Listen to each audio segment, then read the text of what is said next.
As before, an iron safety curtain curves before your eyes. It covers half the room, blocking the way into a colossal industrial chimney. This is directly above the central furnace in the cellar. The voices probably came from here. Again, your voice becomes a raspy croak mid-sentence. It's silent in the abandoned office building. No one answers you. A sudden bout of self-pity comes over you. Sire, may we suggest something? Think of the yelling into the furnace as a grand performance. Use your chest voice, not your head voice. Sing from the diaphragm. Perhaps it's not such a bad idea. Try it again, son.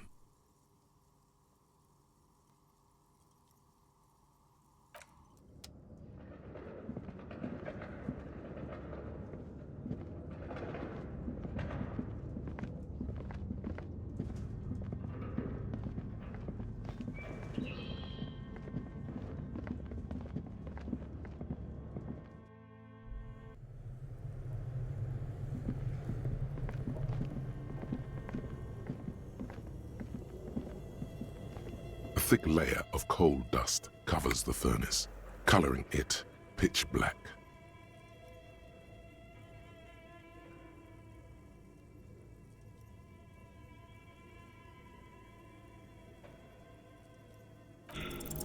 Another pathetic yelp sounds off into the vast darkness of the chimney. You're a little embarrassed you produced it.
Promising race pupil returns. And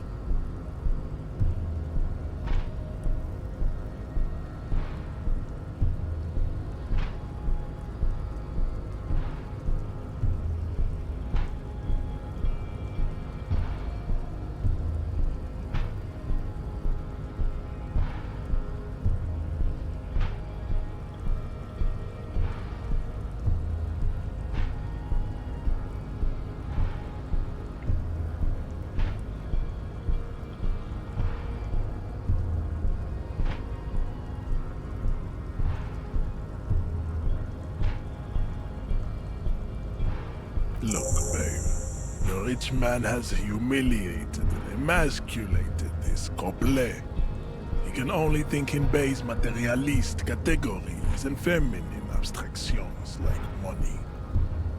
Rich man really fucked him over, Jean.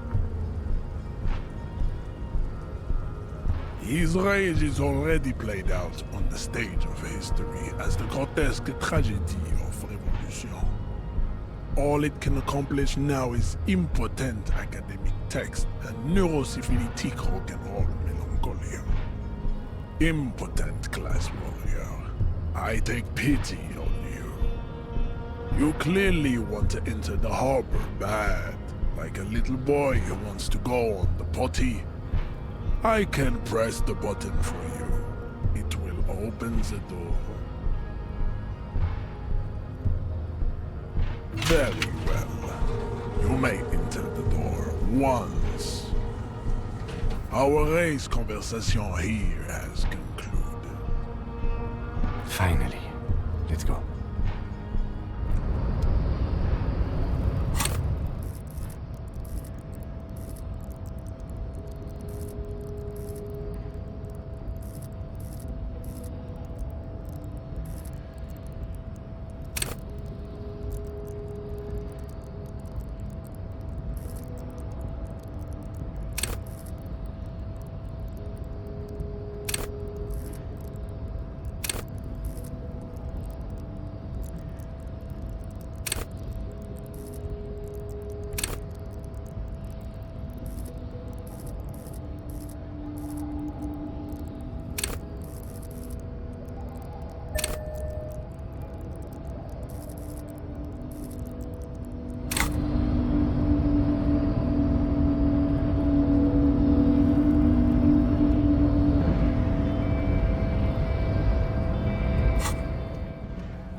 The front of this quarterly journal features a large satirical portrait of the late King Friesel. From the sides of his head, a pair of white antlers spread to the corners of the cover. Because white antlers are one of the symbols of communism, they represent a society in accord with the natural world and at the same time above it. Because Friesel was incompetent, foolish, and cruel. In short, the embodiment of everything the communards wished to overthrow. It's satire, you see. To your disappointment, there aren't any full-color pictures to direct your attention. Just column after column of closely set text, interrupted occasionally by little doodles in black and white. After rifling the pages with your thumb several times, you return to the table of contents. The magazine is divided into several sections: international developments, Kunst und Kultur, and local concerns. Just inside the cover, there's also an editor's note. Comrade, as you know, this journal takes its name from Mazov's immortal expression, du cristal à la fumée. This was his way of describing the way the rigid, crystalline structures of capitalist ideology turned to smoke under communism. But, like the structures of capitalist ideology, we too are at risk of going à la fumée, unlike many publications which are content to spoon-feed their readers reassuring drivel.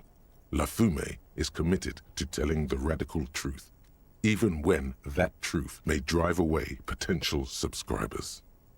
So please, if you value our radical Mazovian perspective on contemporary politics, culture, and international affairs, please consider subscribing today. Yours in struggle, the editors. What do you expect? It was laying around the office of the Debarders Union. They're probably bankrolling the thing. You flip back to the front of the magazine. The table of contents unfolds before you. This section includes a long, tedious critique of the latest round of free trade negotiations between the EPIS nations and the Free State of Semenine. You also skip over an article about heavy fuel oil smuggling along the Mesk-Messina border, something about bear wrestling in Samara, book riots in Yugograd. Whoa, whoa, whoa. Bear wrestling. Flip back to that. It seems to be part of a new public fitness initiative in the People's Republic of Samara, SRV, devised and promoted by none other than President Kanajinsky himself.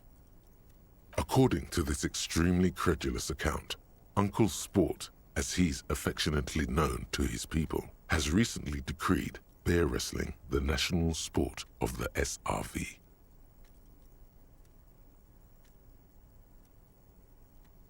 Of course not.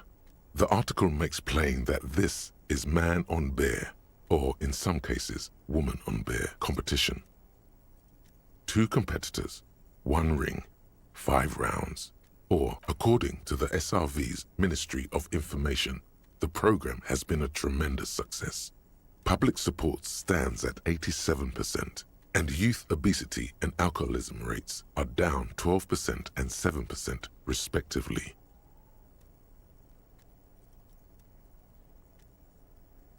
Precisely. For too long, drink has been a scourge to the working class, and President Kanajinsky is deeply committed to supplying the people with more wholesome entertainments.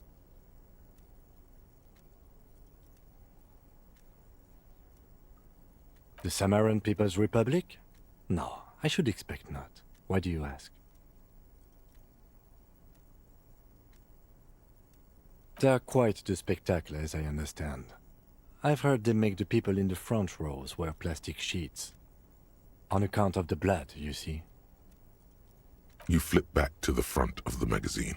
The table of contents unfolds before you. It takes a moment, but gradually it dawns on you that Kunst und Kultur must mean arts and culture. As you leaf through this section, you come across several reviews of recent radio plays, as well as a brief artist spotlight featuring a local artist identified only as CS. The main feature, though, is a long essay titled Tip Top Tournée, a critical Mazovian perspective. This so-called artist spotlight is really just a brief Q&A, made all the briefer by the subject's evident hostility to her interviewer. The actual article is surprisingly light on details, but after skimming a page or two, you gather that it has something to do with motor carriage racing. If you don't follow it, you only ever hear about the ludicrous sponsorships and obscene death toll. You think you're settling in for a relaxing recap of the most recent season, maybe sprinkled with some nice anecdotes about a few of the more colorful drivers. Instead, you find yourself skimming a 10,000-word feature about all the politically problematic aspects of Tip Top Tourney. Where to even start? For one, there's the crass commercialism of its sponsorships, and then there's the practically criminal emphasis on deadly motor crashes.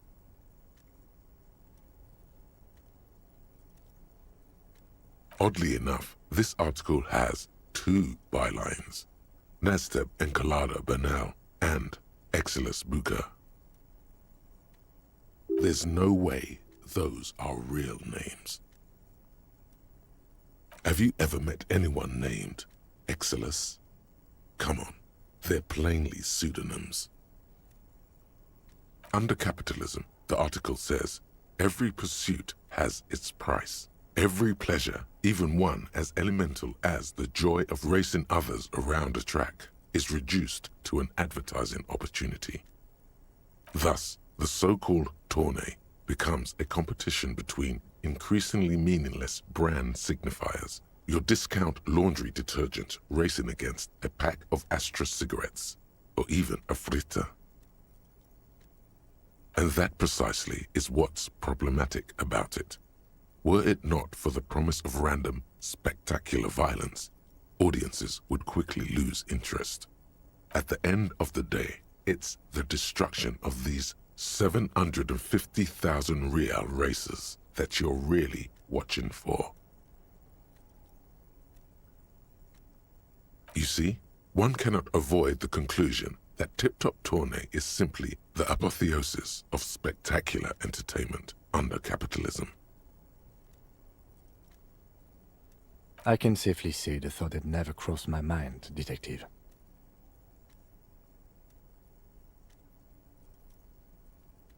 I'm sure most things are, if the young men who wrote this article are to be believed. If I had to wager, I'd say they've never even seen the inside of a motor, much less a motor race. I take whatever they write with a large grain of salt. You flip back to the front of the magazine. The table of contents unfolds before you. Unsurprisingly, much of this section is taken up with articles declaring unqualified support for the dock workers' strike. You skim the headlines. Paint the harbor red and white. Martinez tames the wild pines. A city in revolt. First we take Martinez, then we take La Delta. Finally, there's a brief article by the writer, G. Martin, accusing the owner of the Capeside Apartments of illegally attempting to evict certain communist tenants simply for not having paid their rent.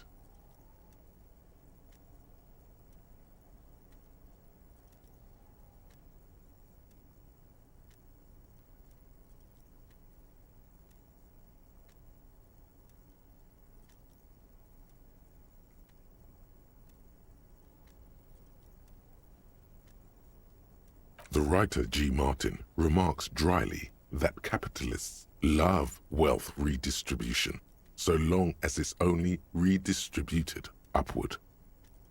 You flip back to the front of the magazine. The table of contents unfolds.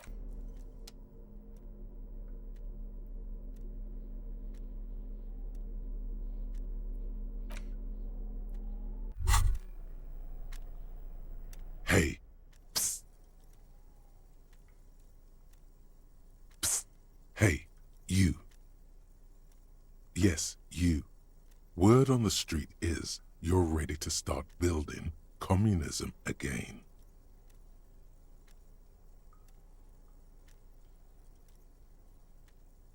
Yes, you're ready to start building communism again. You've built it before. They've built it before. Hasn't really worked out yet. But neither has love. Should we just stop building love, too?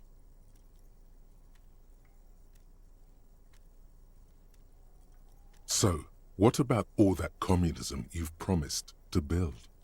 Word on the street is you've woken up from 1,000 years of slumber, promising to erect a version of communism many times greater than any attempted before. Is that true?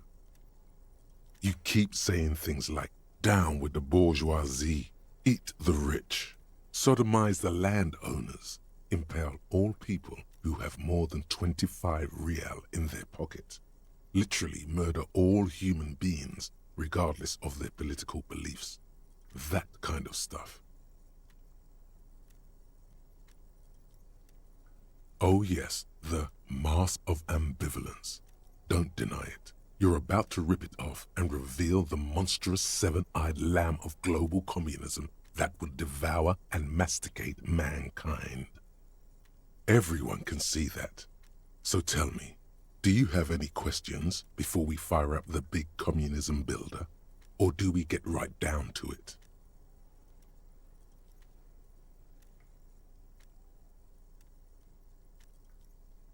Oh yeah, get the firing squads and the animal wagons ready. Too late to back out now.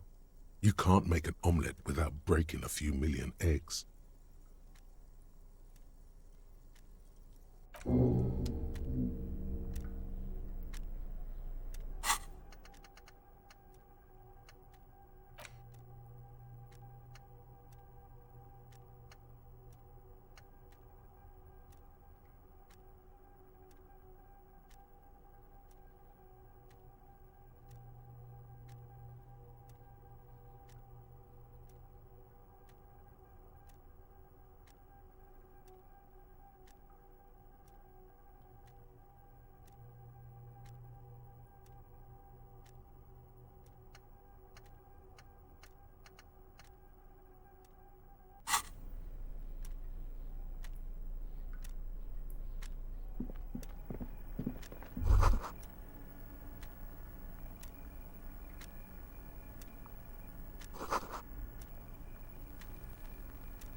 An imposing combination of a punch clock and a payphone is looking down at you from the wall.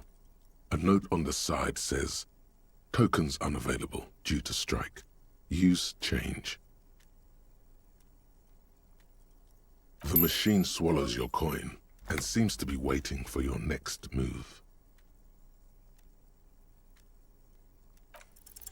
It's unclear whether you actually have muscle memory. Right now, your finger is just drawing vaguely occult patterns in the air. Undoubtedly, no. Sure, why not? Muscle.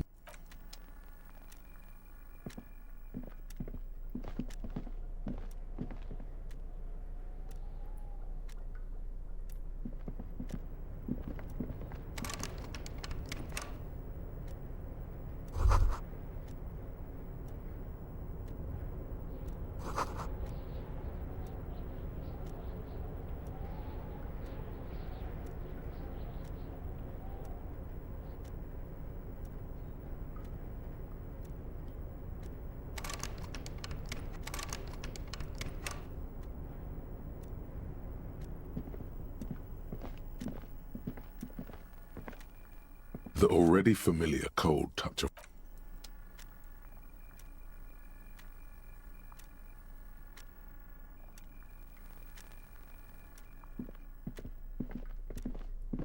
On second glance, someone has forgotten to properly close one of the drawers. It's unfortunate for the Union to just leave their paperwork lying around like this. Let's see what's inside, he thinks. The drawer opens smoothly. Inside is a well-organized selection of brown folders. Hundreds of documents containing logistical data. Two kinds of transactions stand out. Materials coming into Revachol from the outside world, from Muindi, Grad, and even Ilmara. And the same materials being handed over to companies inside Revachol, Kuron, Coal City, La Delta, and Jamrock are listed among the many districts where the imports are being sold. It's hard to make sense of this thicket of company names, dates, quantities, and percentages. You try to focus, but the lines are getting blurry. Whatever's hidden here is hidden well. Concentration isn't enough. Only a trained accountant with a background in logistics would be able to really make sense of it. However, there is a little handwritten note stuck on the side of the drawer. It appears to be a to-do list written in large, uneven capital letters. Remember, Leo, Everart's shoes, special whirling borscht, water Everart's plants, sweep office floor, more banners. All items on the list have been crossed out and the note itself is crumpled. Everard Clare, probably, the head of the Debarders Union. One of his aides must have left it. Nothing incriminating here. Remember, Leo, all items on the list have the drawer slides shut, smooth. Lonesome, long way home. Here we go. Home awaits. Walk past Station 41 and through the market, past the Boogie Street spearhead to the other side of the lake, the frozen eye at the center of the district. Then past the video rental store on the corner. There, at the end of a street lined with pine trees, a small house no larger than a matchbox, 11 Voyager Road. You no longer live there. Those times are gone. And so are those people. Why did you come here? Why are you still here? And where's the dealer? You have to get back to work. That's all you have now.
The already familiar cold touch of plastic welcomes you as you pick up the handset. Your fingers run over the dial pad. 005. That's the dialing code for Revachol. 4952, and a moment of hesitation before entering the final numbers. 993. Calling. Calling. still calling. Then, Video Revachol, 24-hour video rental. We rent 8 and 10 millimeter film for home use. This is Lummy. How may I help you? the voice of a youngster on the other end sounds as enthusiastic as that of a man walking towards the gallows. Video Revachol is a 24-hour video rental. We rent 8 and 10 millimeter film for home use. This is Lummy. No. Sir, I don't know. It's a video rental. Maybe you rent videos here. Maybe you called to extend your rental period? Do you need to extend your rental period? If you need any further assistance, you can visit us on the corner of Voyager and Main.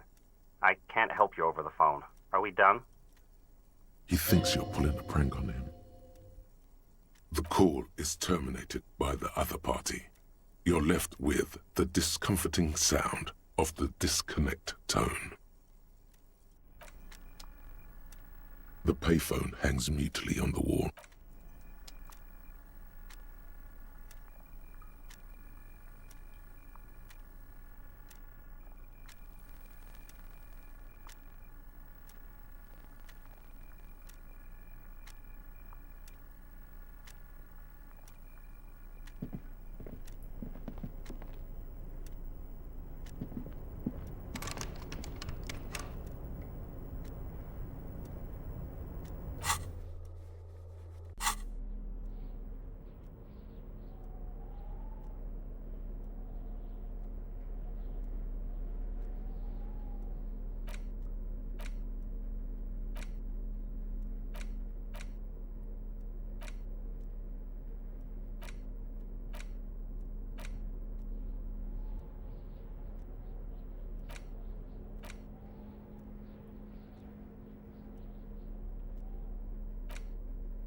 The note is written with a blue pencil on a piece of lined.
control panel with several knobs. 2 buttons marked Marche and Arrête are faded with use. It seems to control the large crane above. A container is attached to its hook block. Marche. On. Arrête. Off. With a loud grind, the crane shifts overhead, moving a massive metal container through the air.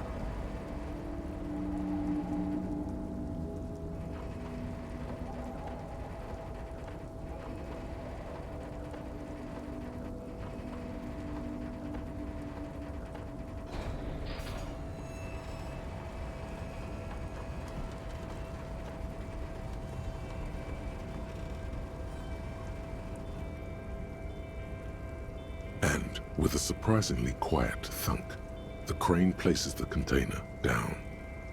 The harbor sleeps as the strike rages in the distance. The crane can rest again, now that its purpose has been fulfilled. Moving this container, of course. For this purpose it was built. For this purpose it has acted. And now it will rest. I can't see how that was worth the wreckers, except for seeing the crane in action, which I admit was satisfying.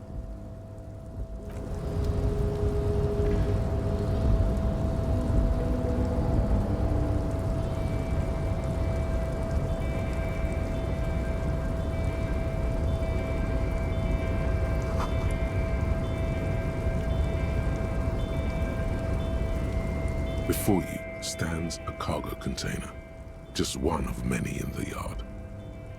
You do? Because I don't.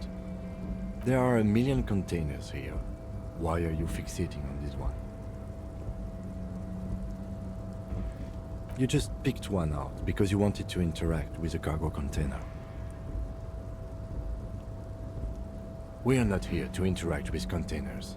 We are here to talk to the Union, right? You attempt to turn the handle, to no avail.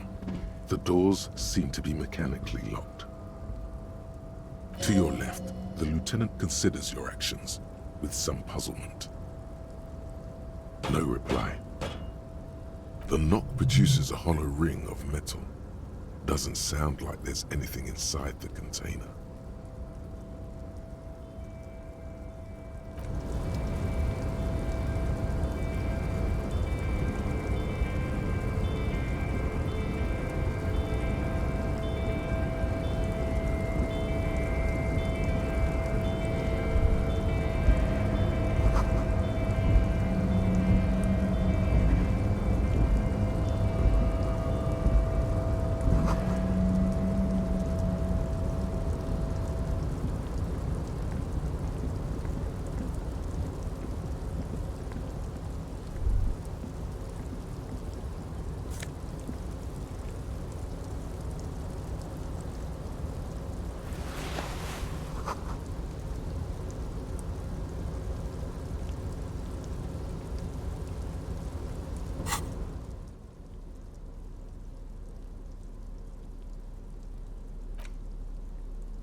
Container, I'll turn you nice and red.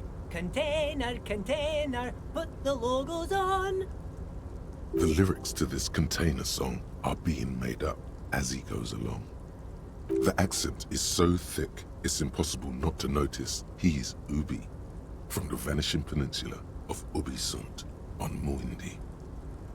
Container, used to be Wild Pines. Container, now belongs to Everard.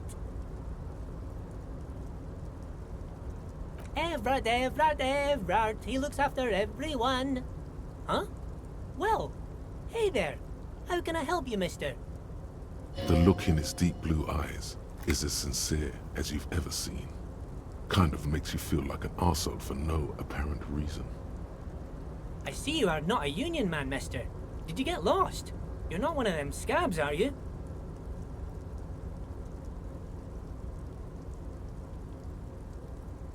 I mean, I don't personally mind. Folks is just folks, you know, and folks gotta eat.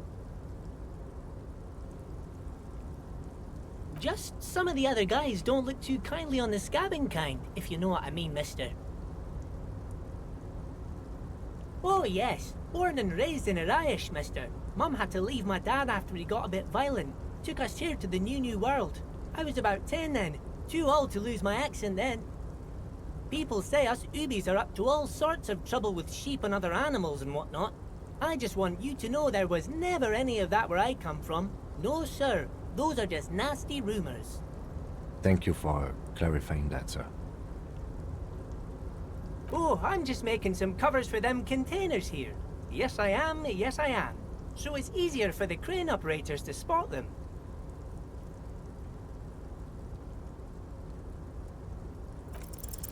Everything is so pretty and red. You and Leo look like brothers as you glance around with similar childlike wonder. Sure is, mister. Sure is. Really livens up the place. Yes it does, yes it does. I hate to break this bonding moment, but the red containers mean they are replacing the company livery with the union livery, which means this strike isn't gonna stop anytime soon. Oh, most of the guys are down at the gates, keeping the scabs from coming in. We're on a strike. The whole union is. You don't have to work when you're on strike. Ha! We haven't worked for 2 months now. So no one is working? Not everyone is down there, of course. Mr. Evrard is in his office, where he always is. And Jean-Luc is guarding the gate. But Titus and his boys got into some drunken trouble and Evrard sent them on a nice vacation. For a week or so.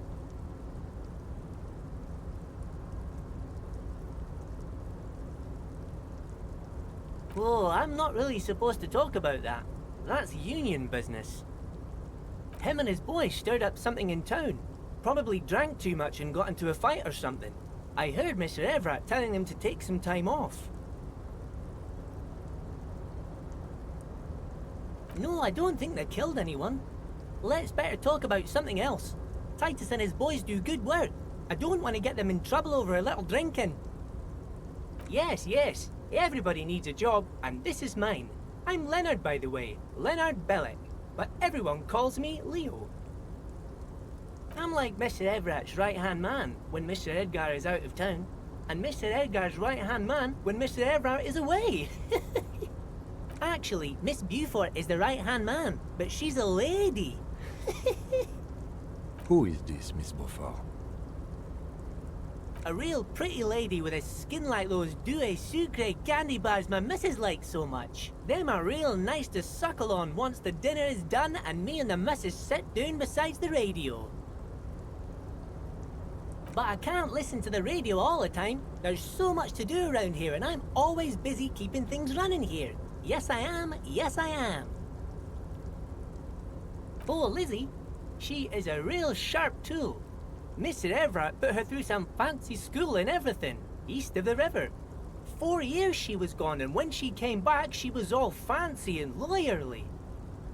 But she's a real nice girl. Grew up in this here neighborhood, knows everybody and gets along with everyone. Real pillar of the community one day, I'm sure. For a fraction of a second, there's sadness in his eyes. If me missus and me was to have a child, I'd be real happy if she turned out like her. But she can't have kids. Dr. Lemaitre said so, and she knows about such things. Been a doctor for almost 50 years, she has.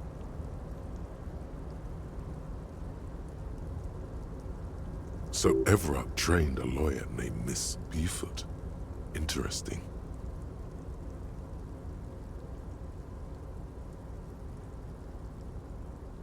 Yes, this place really seems to run like clockwork. Keep it up, Leo. Well, thanks a lot. Coming from you, it means a lot, really.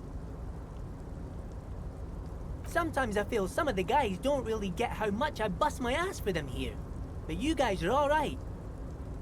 The white rectangle on your clothes might not mean an awful lot in Martinez, but the recognition from an authority figure made Leo's day.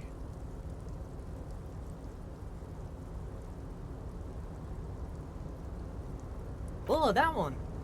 That should be empty as far as I know. Lots of containers here have nothing in them. They're just waiting to be loaded up. Told you. Oh, yes, yes. I leave all kinds of notes for myself. That old head of mine ain't so good at keeping things in no more. I almost forgot about the borscht. Oh, yes. I've been taking special whirling borscht to the men every day since the strike started. It's very, very good. Makes a man feel so warm and happy. I feel like I could take on Mr. Renadan's boar dogs every time the lunch is done. Yes, yes. I'm taking it to them. The borscht keeps them happy and in fighting spirits. Makes you all warm inside. They brew it in the whirling in rags. Oh, the whirling's cook. He makes it. Them is always talking with Mr. Manana in that weird language and laughing together. He doesn't speak what we speak. He's from Grad. Oh, sure, mister. Sure. You do that. Yes, sir. He didn't actually understand what you meant, and now he's just nodding along. Oh, you want Mr. Everard then? He's an awfully nice fellow, he is. Him and his brother are both nice fellows. They've lived their entire lives in this here neighborhood. Guys like Mr. Everett and Mr. Edgar, his brother, are real good guys. Made Martinez what it is today. Mr. Everett and Mr. Edgar and I went to the same school we did when we were boys. Oh, Mr. Everett is where he always is. In his office, of course.